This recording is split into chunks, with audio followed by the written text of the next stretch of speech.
Esse é um estudo muito importante, principalmente nessa semana, né? Muito importante. As mulheres do Evangelho, né? Isso incomodava um pouquinho alguns discípulos, né? Porque muitas mulheres acompanhavam Jesus. E, por exemplo, Maria de Magdala, Joana de Cusa, a Samaritana, e por aí vai. Muitas outras. E isso incomodava um pouco os discípulos, né? Porque naquela época a mulher não tinha essa expressão que nós temos hoje na atualidade. Ela era considerada assim, por exemplo, se você não tem um homem, um marido, um filho, varão, que possa acompanhá-la, tanto as filhas como a esposa, não era bom ficar acompanhando essas coisas públicas, né? Principalmente esse trabalho que Jesus executava. Mas isso aí não perturbava Jesus de maneira nenhuma. Muito pelo contrário, ele dava um apoio muito grande a elas. E Simão Pedro, ele sempre era o mediador do grupo, né? Então, ele chegou para Jesus, Jesus conversando com ele, observando ele. Jesus conhece os pensamentos, né? Aí ele perguntou para eles assim: que tens tu, Simão? Ele foi surpreendido com aquela pergunta do Senhor, né? Ele deu a perceber num gesto os seus receios. E aí ele pensou assim: o Mestre Jesus, ele caminha pelos umbrais de uma ideia nova. E será que essa ideia nova vai ajudá-lo? Jesus então olhou para ele e disse para ele: o que você quer me perguntar? Aí ele disse para Jesus: mestre, a lei, ela rege e manda lapidar a mulher que perverteu a sua existência. Mas Jesus conhecia muito bem, sabia muito bem dos pensamentos dos homens naquela época, né? E aí ele disse para ele: Simão, por que você está fazendo essa pergunta? Você está com medo de que aconteça alguma coisa comigo? Não temas por mim, porque eu venho do meu Pai e não devo ter outra vontade a não ser de cumprir os teus desígnios sábios e misericordiosos. Mas ouve, Pedro, a lei antiga, ela manda apedrejar a mulher que foi pervertida e desamparada pelos homens. Entretanto, ela também determina que amemos os nossos semelhantes como a nós mesmos. E o meu ensino é o cumprimento da lei, pelo amor mais sublime sobre a terra. Nós poderíamos culpar a fonte quando o animal lhe polui as águas? De acordo com a lei, devemos amar a uma e ao outro, seja pela expressão de sua ignorância, ou seja, pelo dos seus sofrimentos. O homem é sempre fraco e a mulher é sempre sofredora.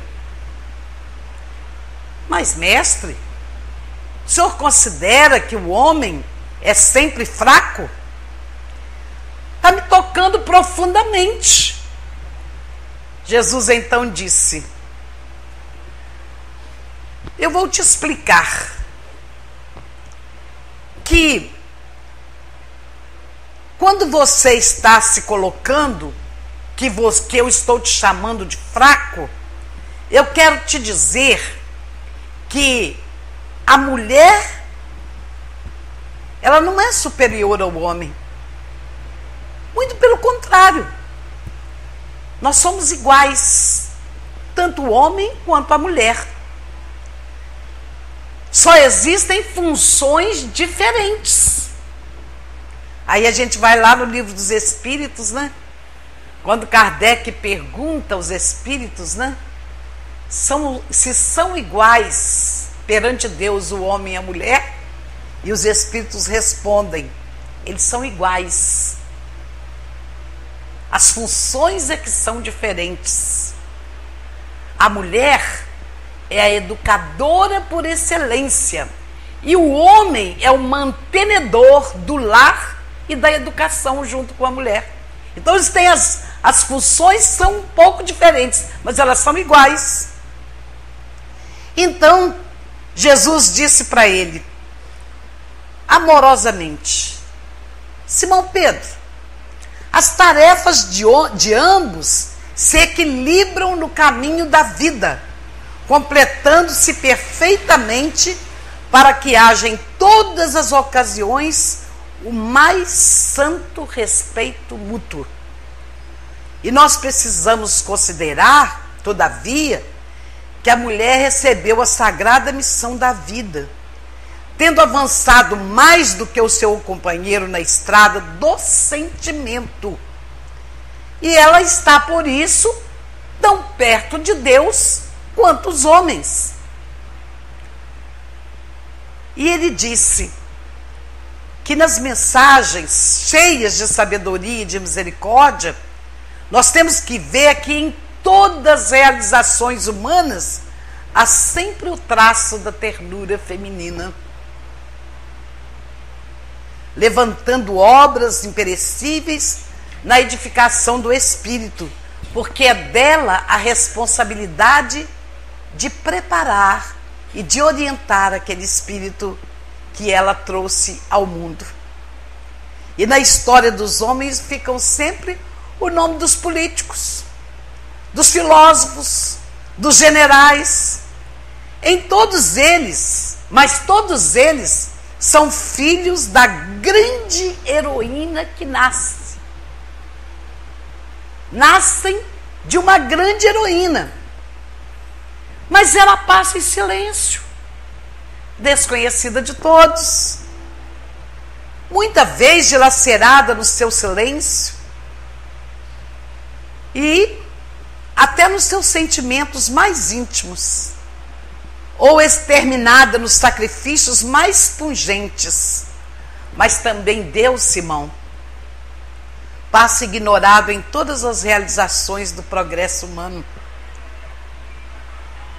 E nós sabemos que o ruído é próprio dos homens, enquanto o silêncio é de Deus, síntese de toda a verdade e todo o amor. Por isso, as mulheres mais desventuradas ainda possuem no coração o germe divino para a redenção da humanidade. Mas, mestre, como você admite ter ao seu lado a prostituta de Magdala? Simão Pedro, disse Jesus, nós todos podemos mudar a nossa história, fazer um novo caminho.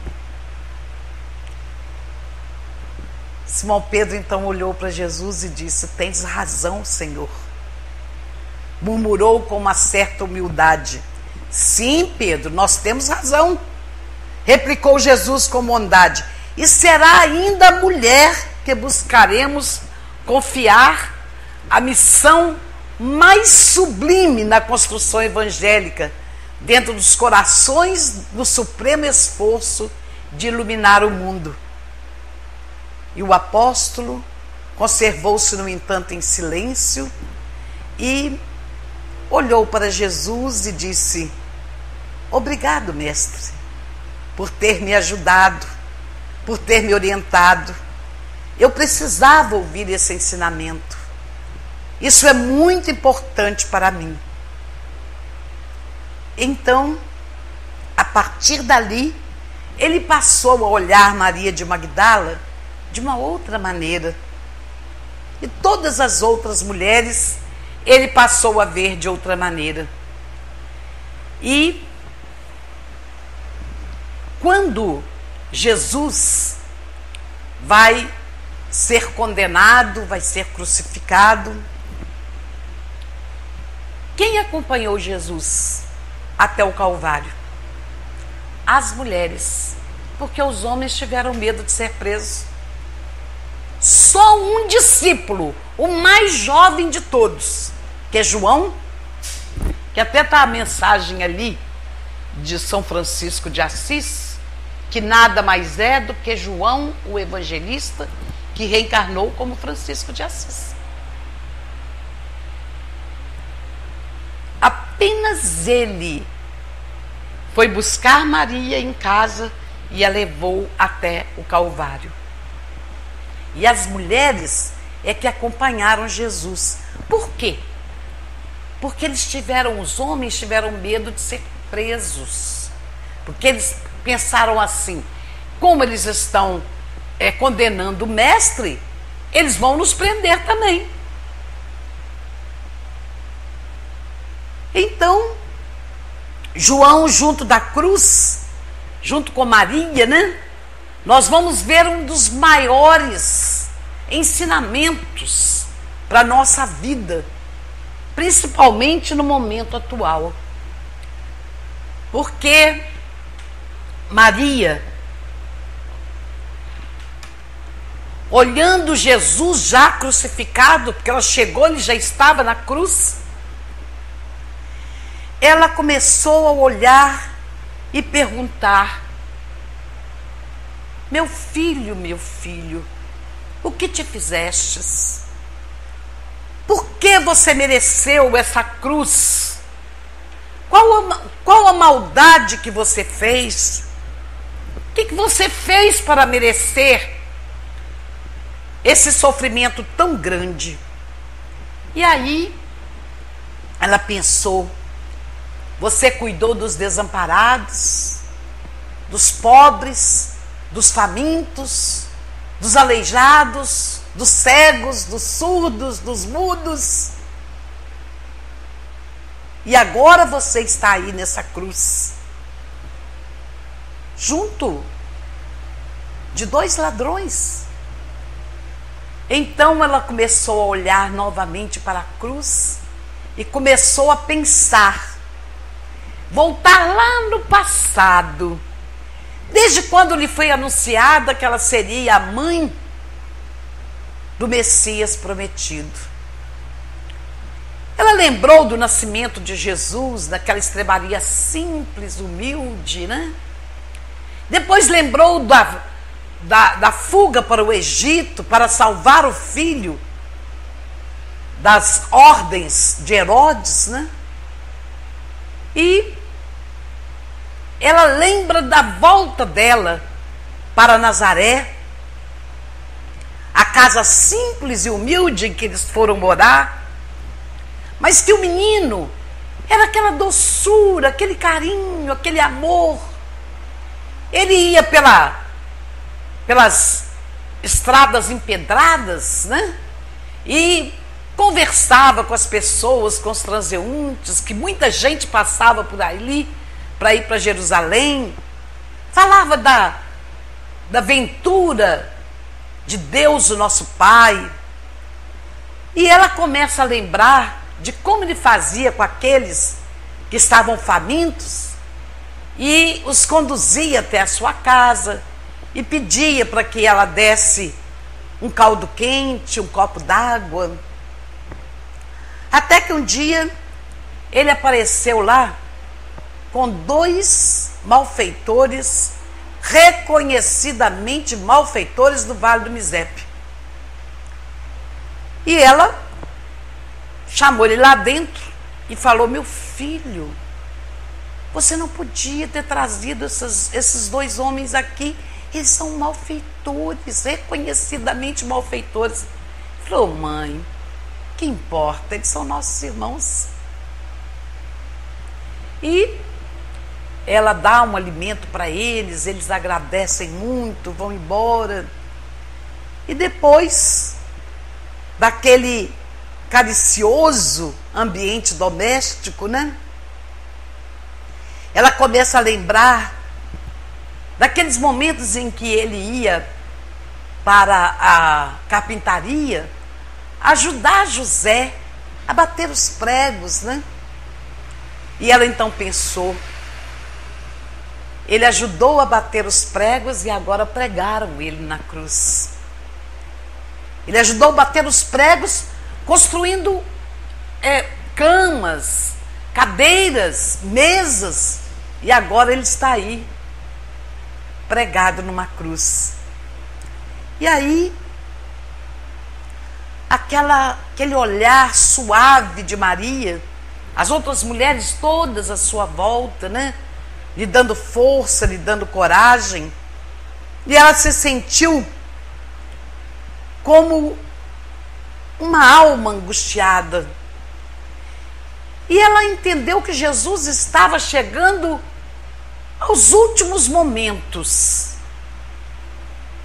o limite do padecimento dele.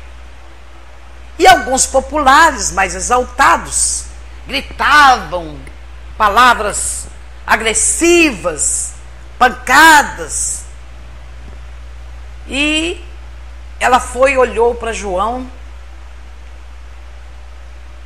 e os olhos descendo as lágrimas. E ela lembrou de uma coisa muito importante, que toda mulher que ficava viúva, se ela não tivesse um filho homem,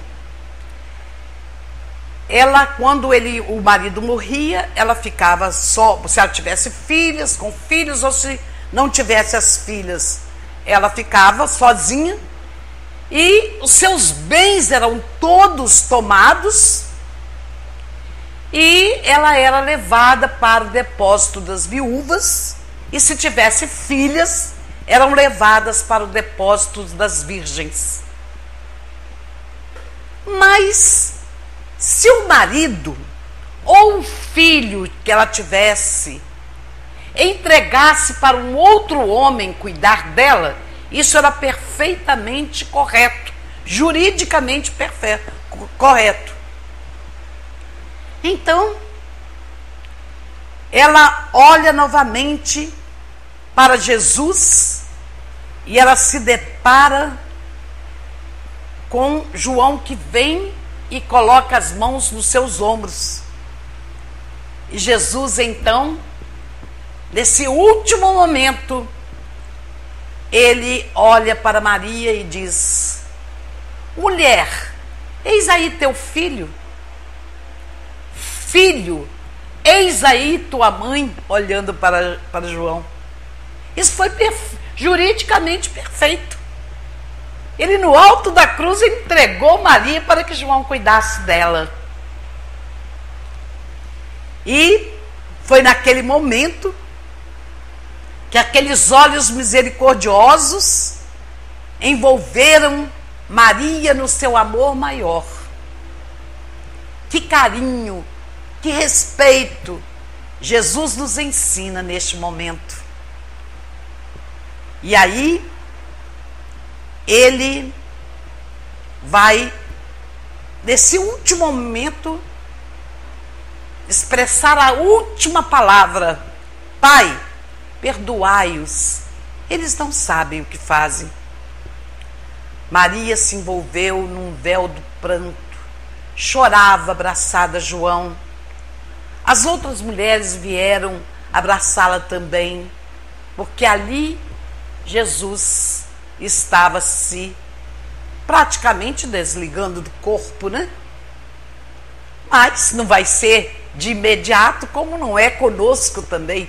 Nós não nos desligamos do corpo imediatamente. São raros os que se desligam do corpo rapidamente quando desencarnam.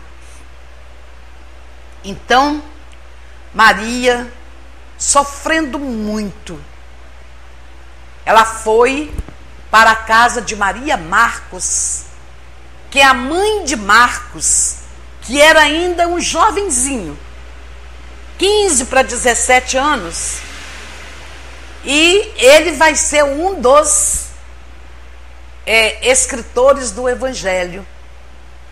E Maria Marcos é irmã de Marcos, esposa de Marcos, por isso ela é chamada de Maria Marcos.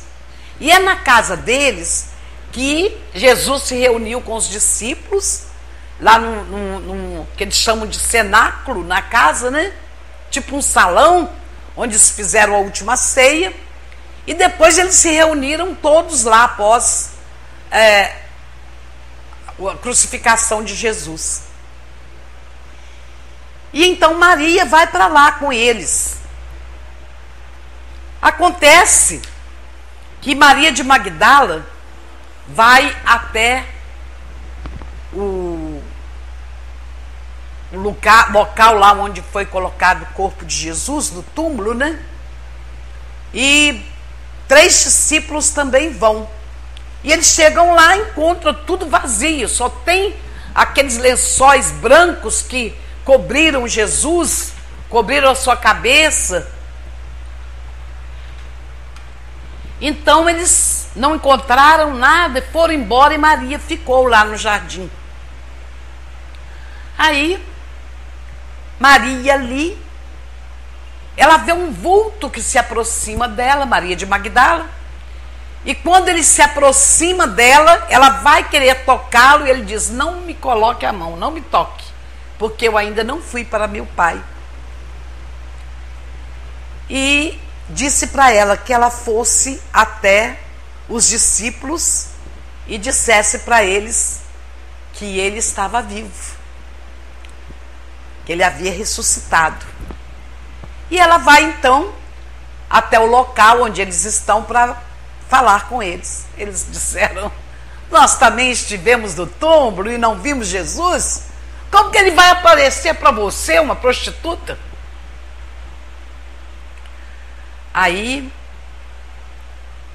o que acontece?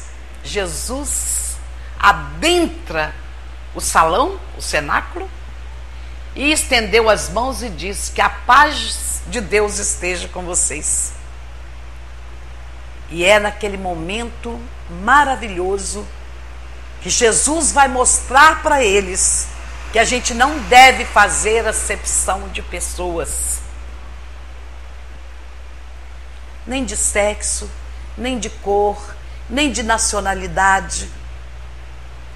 E então, a partir dali, a equipe dos discípulos vão reconhecer os ensinamentos de Jesus com relação ao homem e à mulher.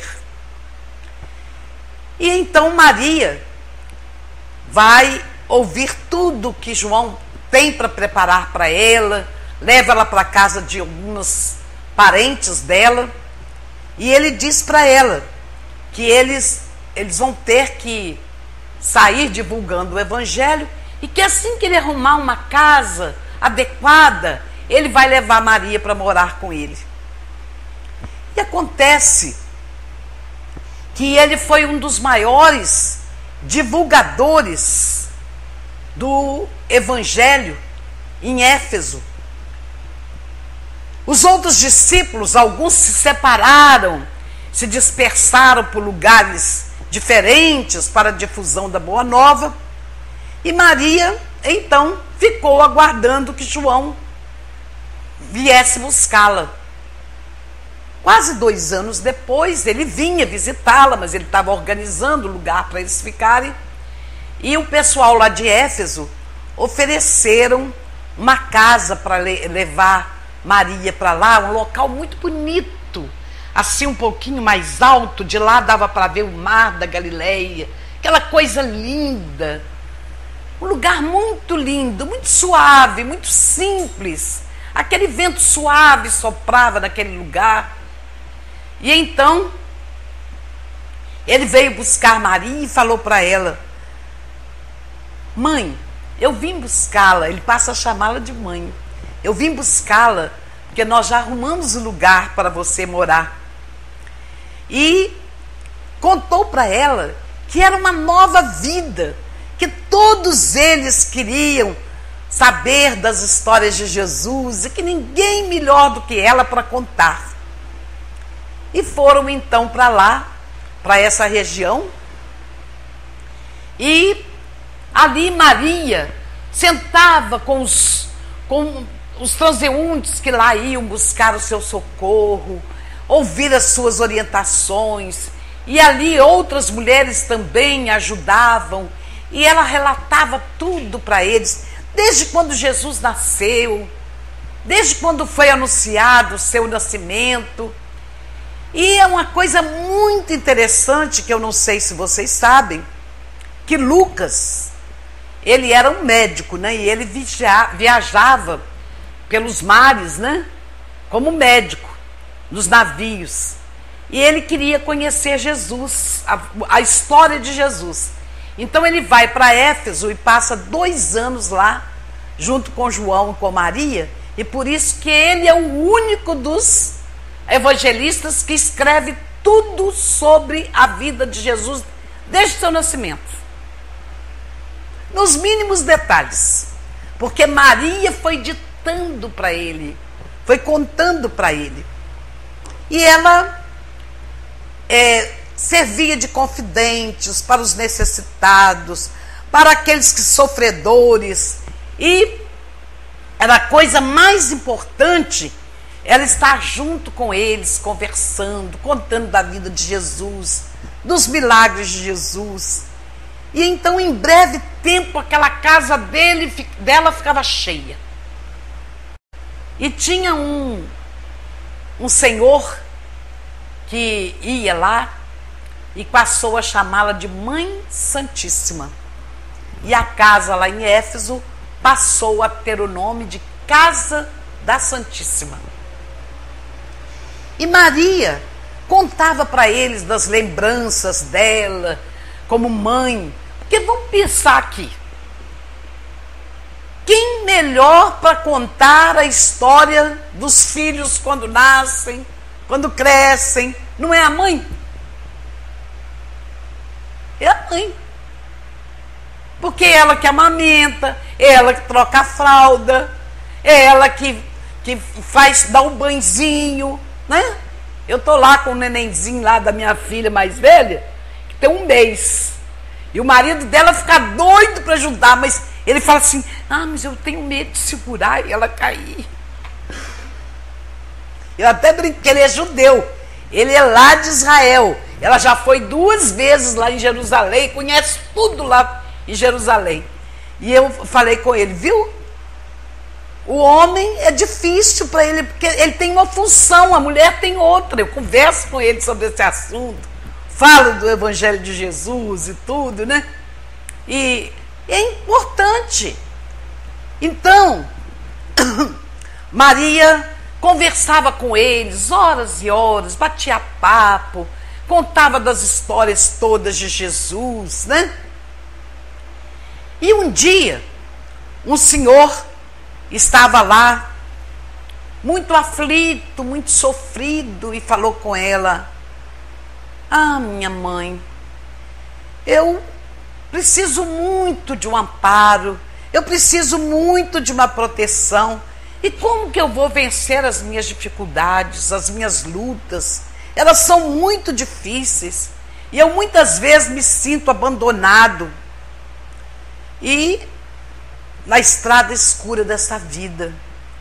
Aí Maria olhou para ele com muito carinho, com aquele olhar que Jesus olhava para as pessoas, amoroso, cheio de bondade, e deixando nele transparecer a sua dedicação, ela olhou para ele e falou: meu filho, isso também passa, tudo passa. Só o amor não pode passar em nossa vida. E com aquele carinho, com aquela ternura, ela disse, e esse amor é o amor divino no coração de todos os homens. Aí aqueles conceitos de Maria abrandaram a dor daquele homem sofrido, daquele homem desesperado, naqueles pensamentos obscuros e tristes. E a igreja de Éfeso exigia muito a presença de João nas suas divulgações do Evangelho, e Maria estava quase sempre só, cercada daqueles companheiros, daqueles necessitados que iam à sua casa.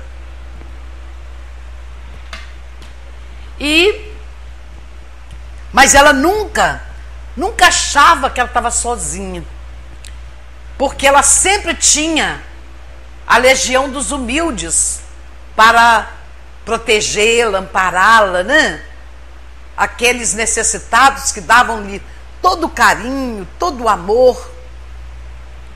Então, começaram eles a tomar conhecimento dos acontecimentos lá em Roma, que eles haviam degolado Paulo de Tarso e crucificado Pedro, e agora eles estavam levando os cristãos para as arenas lá em Roma, sendo comidos pelas feras, sendo queimados.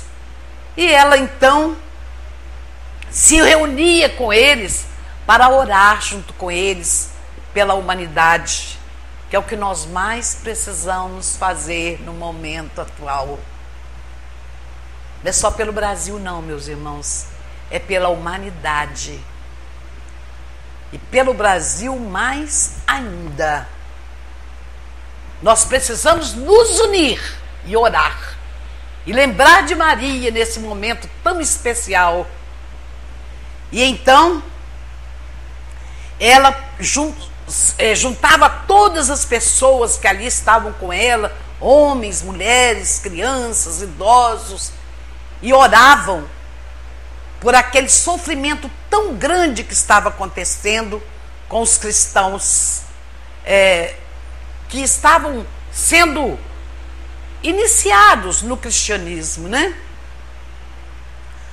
Aí, ela, numa noite que estava assim, um tempo meio chuvoso, aquela chuvinha fina, né? E ela estava sozinha, não tinha ninguém com ela. Aí alguém bateu a porta e ela foi atender. E aquele crepúsculo suave, o cabelo daquele homem, ela estava não tinha energia elétrica, né? Ela estava vendo aquele homem ainda no escuro, aqueles cabelos meio molhados. Mas ela sentiu uma coisa tão suave dentro dela, que aquela aragem suave que estava chegando até ela, né? Então, ela disse para ele: entre, meu filho. E perguntou: você quer comer alguma coisa? Você quer um caldo quente, uma água? E ele foi e disse para ela: minha mãe, eu venho fazer-te companhia e receber a tua bênção. Aí ele sentiu aquele carinho maravilhoso dela, né? Que ela maternalmente o convidou para entrar, e ela estava muito impressionada com aquela voz. Eu conheço essa voz não me é estranha. E aí o peregrino começou a lhe falar do céu, confortando-a delicadamente, e comentou as bem-aventuranças divinas que aguardavam a todos aqueles sinceros filhos de Deus, dando a entender que ele compreendia tudo que ela estava sentindo com relação a essas notícias que ela estava recebendo, né? Aí então ela se sentiu tão tocada por aquele mendigo, né? Mas ela perguntou para si mesma: que mendigo será esse que está me acalmando as dores secretas da minha alma? E aí não lhe surgiu assim nada que pudesse esclarecer a ela de quem era aquele homem. Aí ela perguntou novamente para ele se ele queria comer alguma coisa, né? E ele então olhou para ela com muito carinho e disse para ela que ele estava ali como um hóspede anônimo. E lhe estendeu as mãos generosas e lhe falou com profundo acento de amor: minha mãe, venha aos meus braços. Nesse instante, ela fitou as mãos nobres que lhe ofereciam num gesto de mais bela ternura, e tomada de uma emoção profunda, ela então percebeu que aquelas mãos estavam feridas. Aí ela quis ver onde foi que eles dilaceraram o seu peito, e a chaga ali ainda estava. Ela tentou ajoelhar para ver os pés dele, e ele trouxe ela para cima, não deixou ela ajoelhar, e disse para ela: minha mãe, sou eu, seu filho. Meu filho, as úlceras que te fizeram. E precipitando-se para ele como mãe carinhosa, ela caiu em lágrimas. E ela começou, num ímpeto de amor, de carinho, de proteção. E ele disse para ela: mãe, eu vim te buscar para você fazer parte, junto comigo, junto do meu pai. E aí ela desmaiou, cambaleou, desmaiou, e foi conduzida para o seu quarto, para a cama. No outro dia, 2 portadores humildes desciam a Éfeso, de onde regressaram com João para assistir os últimos instantes daquela que lhes era a devotada Mãe Santíssima. Maria já não falava, numa inolvidável expressão de serenidade.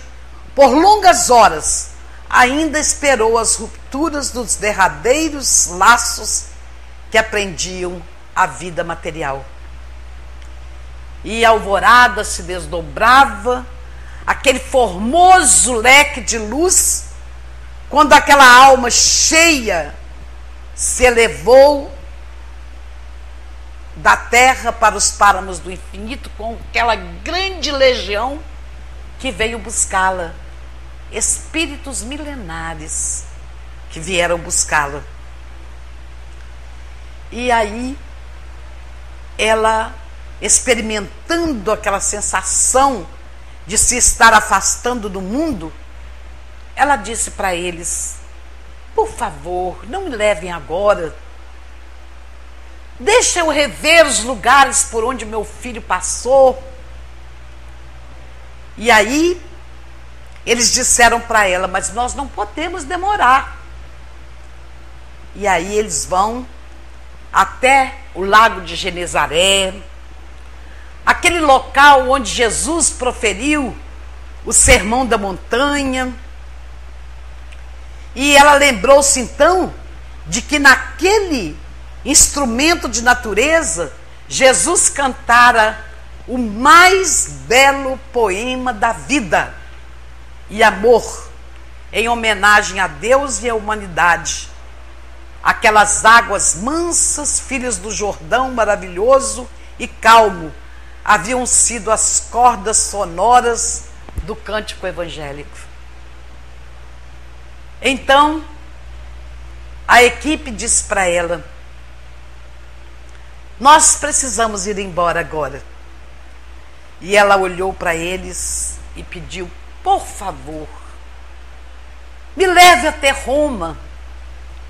Eu quero ver meus filhos que lá estão sendo levados para os calabouços, para a arena, sendo presos, vilipendiados.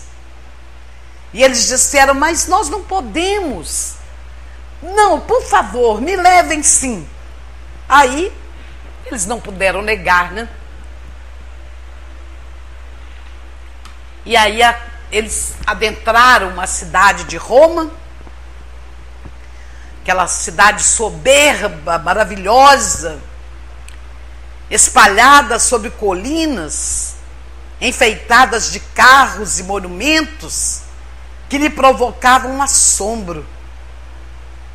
Porque aquelas liteiras que passavam, levando as pessoas naquelas liteiras, e aqueles misérrimos escravos é que iam carregando. E aí, mais alguns momentos, e o seu olhar descobriu outra multidão, guardada a ferros em escuros calabouços. Ela então se aproximou daquelas pessoas e olhava para todos eles e começou a pensar: por que isso está acontecendo? Aqueles rostos pálidos, aquelas fisionomias tristes, eram anciões que confiavam no Cristo, mulheres que por ele haviam desprezado o conforto do lar, jovens que depunham no evangelho do reino toda a sua esperança.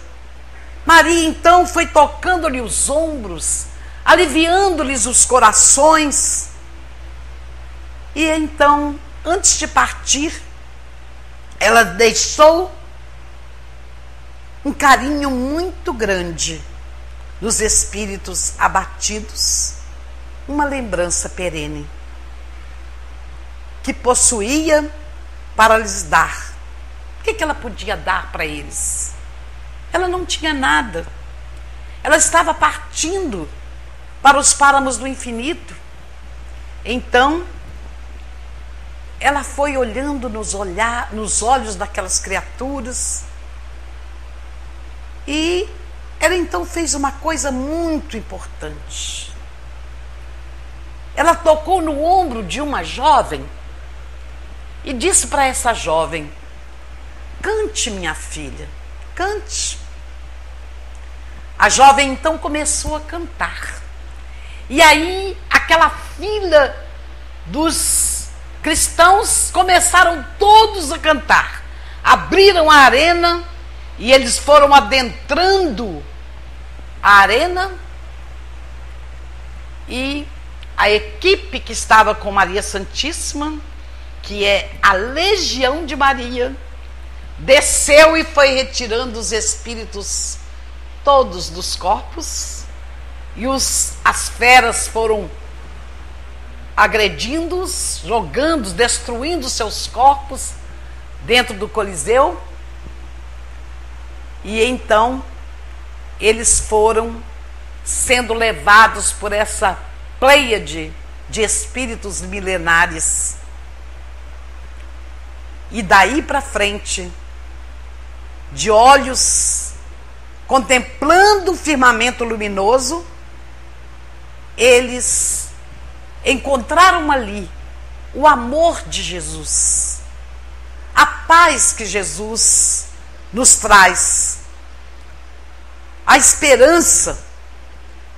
E aí aquele canto melodioso foi envolvendo a todas as criaturas, e aquela caravana majestosa vai conduzindo todos eles para os páramos do infinito. Aqueles momentos mais difíceis,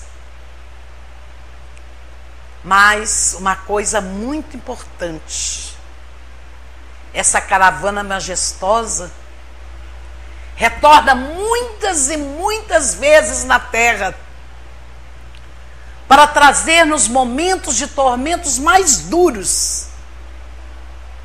E os discípulos de Jesus têm cantado na terra, exprimindo o seu bom ânimo, a sua alegria, guardando a suave lembrança de nossa Mãe Santíssima. É por essa razão, meus irmãos, que quando ouvirdes o cântico nos templos das diversas famílias religiosas do cristianismo, não vos esqueçais de fazer no coração um brando silêncio, para que a rosa mística de Nazaré espalhe aí o seu perfume. E assistindo a um congresso em que estava participando Sueli Caldas Schubert, Divaldo Franco, Haroldo Dutra Dias, Simão Pedro, que também faz palestras maravilhosas, né? Divaldo Franco disse que o planeta Terra está sendo envolvido pela treva para tentar destruir aqueles que já caminharam para a vivência do Evangelho de Jesus. Mas que essa equipe maravilhosa da Legião de Maria está envolvendo a todos em muita luz, para que eles não caiam nessa dominação da treva. E disseram também que o Brasil é um hospital psiquiátrico e que o mentor e diretor deste hospital é o Anjo Ismael, e que nesses trabalhos maravilhosos da espiritualidade maior estão tentando modificar a esfera do nosso Brasil, coração do mundo e pátria do Evangelho, trazendo para nós todos, brasileiros, e também para o mundo, a luz do Evangelho de Jesus, para que possam receber aqueles que estão vindo dos planos espirituais para mudar a história da humanidade, que estão renascendo para ajudar-nos. E aqueles que não conseguirem vencer esses momentos tão difíceis e buscar o trabalho da regeneração, infelizmente, eles terão que ser levados para planetas que estão saindo de provas e de primitivos. Ah, meu Deus, de primitismo e provas, vindo para provas e expiações. Primitivo, saindo do primitivo para provas e expiações. E eles irão para lá para ensinar a tecnologia, o conhecimento que eles ainda não têm, como aconteceu com o planeta Terra, que lá está lá no livro A Caminhos da Luz, de Emmanuel. A partir desse momento, a gente para pensar e imaginar que nós, espíritas, temos uma responsabilidade muito grande, porque o conhecimento gera responsabilidade. E conhece-se o verdadeiro cristão pelo esforço que faz para domar as suas inclinações más. Então vamos seguir aquela orientação de Jesus. Desperta tu que dormes. Ó cansados e oprimidos, vinde a mim. Tomai sobre vós o meu jugo e aprendei de mim, que sou manso e humilde de coração, e encontrareis descanso para as vossas almas. Que Jesus, o nosso mestre amado, o nosso irmão maior, o arquiteto do planeta Terra, possa nos envolver em muita luz, em muita harmonia, e lembrarmos de quando nós soubermos desses sofrimentos enormes que as pessoas estão passando. Vamos rezar um Pai Nosso? Vamos fazer a oração, a única oração que Jesus nos ensinou, e vamos pedir pela humanidade. Vamos pedir que os seres humanos caiam na real, acordem, desperta tu que dormes, porque muitos estão dormindo. E assim nós encontraremos a paz que nós necessitamos. E o nosso querido Amaral Ornelas, que está uma mensagem lá no Parnaso de Além Túmulo, que foi o primeiro livro psicografado pelo Chico, que foi editado, né? Ele ditou uma poesia para o Chico sobre Maria, muito linda. E uma jovem lá de Brasília, do Centro Espírita Bezerra de Menezes, um municípiozinho que tem lá de Brasília, da Grande Brasília, que chama Sobradinho, ela chama Abadia. E ela pegou várias mensagens do Parnaso de Além Túmulo e ela musicou.